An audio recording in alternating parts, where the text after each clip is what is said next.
കേരളത്തിനും തമിഴ്നാടിനുമെതിരെ വിദ്വേഷ പരാമർശം നടത്തിയ കേന്ദ്രമന്ത്രിയും ബി.ജെ.പി. സ്ഥാനാർത്ഥിയുമായ ശോഭ കരന്ദിലജെ ഒടുവിൽ മാപ്പ് പറഞ്ഞിരിക്കുന്നു. പക്ഷേ തമിഴ്നാടിനെതിരായ പരാമർശത്തിലെ ശോഭ മാപ്പ് പറഞ്ഞുള്ളൂ. കേരളത്തിനെതിരായ പരാമർശത്തിൽ മാപ്പില്ല.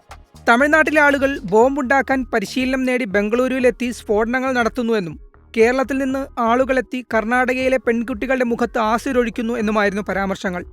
പരാമർശത്തിനെതിരെ തമിഴ്നാട് മുഖ്യമന്ത്രി എം സ്റ്റാലിൻ അടക്കം രംഗത്ത് വന്നപ്പോൾ ശോഭ പ്ലേറ്റ് മാറ്റി. തമിഴ് ജനതയോട് മാപ്പ് പറഞ്ഞ അവർ കേരളത്തിനെതിരായ തന്റെ പ്രസ്താവന പിൻവലിക്കില്ലെന്നും എക്സ് പ്ലാറ്റ്ഫോമിൽ കുറിച്ചു. ബംഗളൂരു നഗരത്തിലെ അൾസൂരിൽ പള്ളിക്ക് മുന്നിലുണ്ടായ സംഘർഷവുമായി ബന്ധപ്പെട്ടാണ് കേരളത്തിനും തമിഴ്നാടിനുമെതിരെ വിദ്വേഷ പരാമർശവുമായി ബി.ജെ.പി. സ്ഥാനാർത്ഥി ശോഭ കരന്ദിലജെ രംഗത്തെത്തിയത്.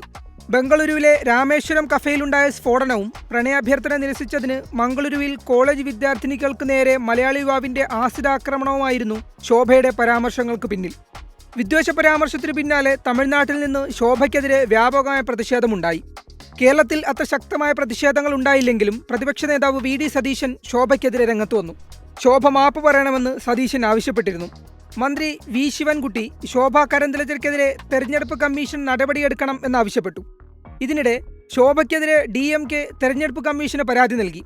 ട്വിറ്ററിൽ ബി.ജെ.പി. നേതാവിനെതിരെ അതിരൂക്ഷ വിമർശനങ്ങളാണ് ഉയരുന്നത്.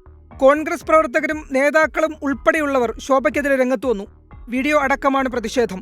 എന്നാൽ ഈ വീഡിയോയിലൊന്നും കേരളത്തെപ്പറ്റി പറയുന്ന ഭാഗം ഇല്ല. തമിഴ്നാട്ടിൽ നിന്ന് ആളുകളെത്തി ബോംബുണ്ടാക്കി സ്ഫോടനം നടത്തുന്നു എന്ന ഭാഗം മാത്രമേ വീഡിയോയിലുള്ളൂ. കേരളത്തെപ്പറ്റി പറഞ്ഞു തുടങ്ങുന്ന ഭാഗത്ത് വീഡിയോ കട്ടാണ്. ഇതുകൊണ്ടാവാം ശോഭ തമിഴ്നാടിനോട് മാത്രം മാപ്പ് പറഞ്ഞത് എന്നൊരു ചർച്ചയും നടക്കുന്നുണ്ട്.